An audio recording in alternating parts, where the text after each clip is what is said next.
Hello दोस्तों, मेरे एक व्यूअर मिस्टर गगन ने मुझसे एक क्वेश्चन पूछा कि जो एनुअलाइज रिटर्न्स होते हैं वो हर साल टाइम पीरियड के साथ डिक्रीज क्यों होते जाते हैं। यानी कि अगर एक साल में कोई म्यूचुअल फंड आपको ज़्यादा रिटर्न्स दिखाता है कंपेयर टू अगर आपने 10 साल बाद उस म्यूचुअल फंड का रिटर्न्स देखा तो मैंने हर बार आपको कहा ही है कि कोई भी म्यूचुअल फंड के पास्ट रिटर्न्स को देखकर आप उस म्यूचुअल फंड में इन्वेस्ट नहीं करोगे। और ऐसा क्यों मैंने कहा था, क्योंकि जो इक्विटी म्यूचुअल फंड होते हैं वो हर साल आपको सेम रिटर्न्स देके ऐसा पॉसिबल नहीं है, क्योंकि इक्विटी म्यूचुअल फंड की जो रिटर्न्स होते हैं वो म्यूचुअल फंड के परफॉर्मेंस के आधार पर हर साल चेंज होते रहते हैं। तो कई बार ऐसा भी होगा कि आपको एक साल में बहुत खासा अच्छा रिटर्न्स मिल सकता है, पर कई बार ऐसा भी होगा कि मान लीजिए कि मार्केट में ख़राब कंडीशन आई तो आपको नुकसान होने के चांसेस भी रहेंगे। आपका म्यूचुअल फंड आपको नेगेटिव रिटर्न्स ला कर की दे सकता है, तो एवरेज आउट रिटर्न्स आपको हो जाएगा। एक छोटे से एग्जाम्पल से हम समझे कि कोविड से पहले जो फार्मा का जो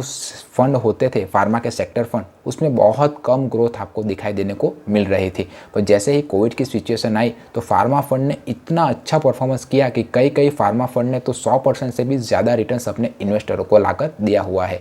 तो हर साल आपको सेम रिटर्न्स मिले इसकी कोई गारंटी नहीं है। मान लीजिए कि आपको फर्स्ट ईयर में 10% का रिटर्न्स मिला, सेकेंड ईयर में 12% का, थर्ड ईयर में मान लीजिए कि आपका म्यूचुअल फंड बहुत ख़राब परफॉर्म हुआ, मार्केट डाउन हो गया और उसने नेगेटिव -5% का रिटर्न्स आपको दिया।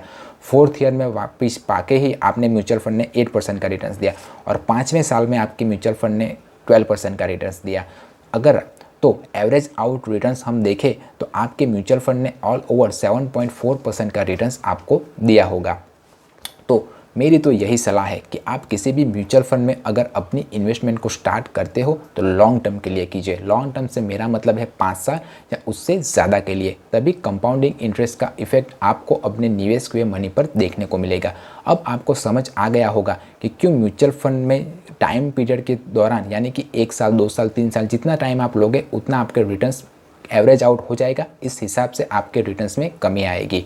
तो वीडियो पसंद आया है तो वीडियो को लाइक कीजिए, चैनल को सब्सक्राइब कीजिए। मिलते हैं अगले वीडियो में, तब तक सीखते रहिए, क्योंकि सीखोगे आज तो कमाओगे कल। जय हिंद, जय भारत।